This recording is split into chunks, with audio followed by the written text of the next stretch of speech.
should have never opened that link. I wasn't on the deep web looking for trouble, just researching weird stories for my channel. But one night, I found a forum thread titled, "Pages That Watch You Back." Most replies were trolls, except one. It said, "If you see the mirror page, stop immediately. Don't let it load fully." Curiosity beat common sense. I clicked the hidden link. At first it looked like a glitch, a black screen with a loading circle. Then I saw it, a tiny white text in the corner slowly typing itself out, like someone was entering it in real time. "Callow, you're late." My stomach dropped. That's not my name, but it was close enough that it felt aimed at me. I moved to exit the browser, but the page wouldn't close. The text box blinked again. "Nice room. The poster on the left is new." I froze. The only new thing in my room was a poster I'd put up that afternoon. My webcam was covered. My MIC was off. My phone was face down. I hadn't posted a picture anywhere. Then the whole screen flashed, and a live video feed appeared. It wasn't my face. It wasn't my room. It was a hallway. Long dim. A single flickering bulb. At the very end of the hall, a man stood perfectly still, facing the camera. Head tilted. Not moving. The page text updated. "This isn't live. This is what's scheduled." I felt my chest tighten. I slammed my laptop shut. I unplugged it. I turned off every light in my room. For almost an hour I sat in silence, trying to convince myself it was some elaborate trick. Then, my phone buzzed. "Unknown number. You're on the wrong side of the door." A soft tap came from the hallway outside my bedroom. Not a knock. A tap. 1, pause, 2. Exactly like the man's slow, deliberate movements in the hallway video. I didn't breathe, didn't move. I just listened. Then a second message came through. "Unknown number. You shut your laptop too soon. If you open it now, we can stop this." Screw that. I crawled to my window, climbed out onto the cold metal fire escape, and called the police from outside. It took them 11 minutes to arrive. When they checked my apartment, they didn't find anyone.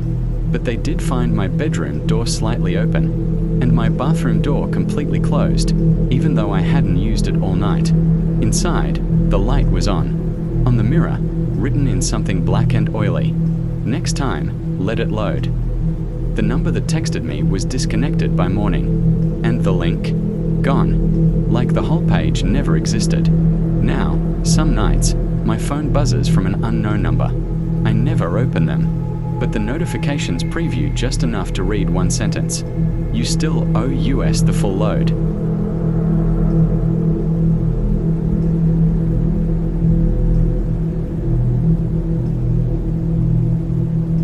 I bought the hard drive at an auction where they sell lost, unclaimed electronics. Usually it's junk. This one felt heavier than normal, like someone packed it full of secrets. When I plugged it in, everything looked normal at first. Then one folder caught my eye.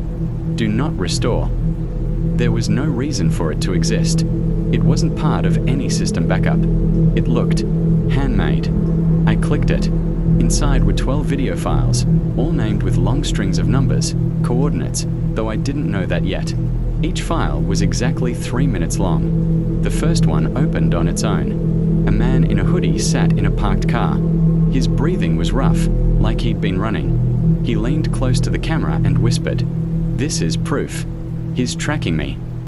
He looked over his shoulder, hard, like he was checking for someone standing right behind him. The video ended abruptly long before the 3-minute mark. The second file opened immediately. Same man, different setting, a cramped kitchen with all the lights off. He whispered again, "If you found the drive, you need to stop here." He checks the files. He knows who opens them. My mouse stopped working. I couldn't close it. Then the third file began. This one shook violently, like the camera had been dropped. You could hear fast footsteps on hardwood, a door slamming. The man whispers one sentence that still hasn't left my mind. "If he finds you, it won't be fast." That's when I noticed something that made my blood go cold. The timestamps on the videos were recent, as in recorded within the last 5 days. I felt sick. Whoever this guy was, He was making these videos right now. And then I made the biggest mistake of the night. I googled the numbers in the file names. They were coordinates. Coordinates in my city. I shut my laptop so hard the screen shook. My heart was pounding so loud I could hear it in my ears. Then my phone buzzed. A text from an unknown number. Stop watching. Before I could react, another text came through. Deleting the files won't help. I hadn't deleted anything yet. A third message arrived, this time with a precise address. My address. Then, you opened video number 3. The timer has started. The hard drive, still plugged into the powered-off laptop, began making this faint clicking sound. Tiny, fast, deliberate, like a heartbeat. I yanked the drive out, grabbed a metal pot, threw it in, and soaked it with rubbing alcohol. My hands were shaking so hard I almost dropped the match. The moment the flames touched the drive, my phone buzzed again. Timer cancelled. No threats. No countdown. The messages stopped after that. Completely. A few days later, curiosity got the better of me. I searched the other coordinates again, this time reading local reports. Every single location matched a real incident. Break-ins, missing persons, violent assaults, all in the last week, all unsolved, but none of them were anywhere near my address, because I never opened video number 4.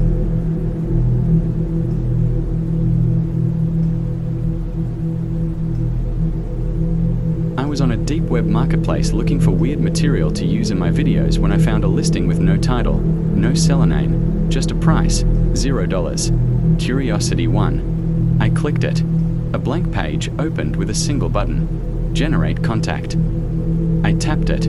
The page loaded a simple profile. Name, unknown. Status, active. Last seen, 0 minutes ago. Assigned to, you. I felt a chill, but before I could back out, a download started on its own. A file appeared on my desktop, contact_card.img. I deleted it immediately.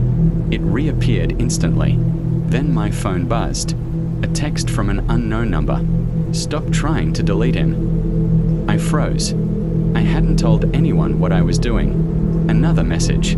Card linked. I unplugged my laptop and shut my phone off. I sat in silence for a few minutes, convincing myself it was malware. Nothing more. Then someone knocked on my door. 3 short knocks. Pause. 2 slower ones. I didn't breathe. I waited until footsteps faded down the hallway. After a few minutes, I turned my phone back on. A new notification popped up instantly. First visit complete. I opened the camera app without thinking. A new photo had been added, taken from my hallway. The angle showed my apartment door from only a few feet away. I checked the peephole. Empty. My hands were shaking as I powered my laptop back on. The file, contact_card.img, opened automatically. Instead of an image, it displayed a list. Visit 1, observation. Visit 2, entry. Visit 3, correction. Current stage, 1. I slammed the lid shut. I didn't sleep. The next morning, I checked news reports, hoping I wasn't seeing what I thought I saw. There was a local story about a man found tied up in his house, barely alive. Police said there were no signs of forced entry. The article mentioned a knock pattern neighbors heard around the time it happened. 3 knocks. Pause. 2 knocks. My entire body went cold. I opened the deep web tab again, praying the page was gone. It wasn't. It had updated. The contact card now showed. Last seen, your building. Assigned to, confirmed. Visit to ETA, pending.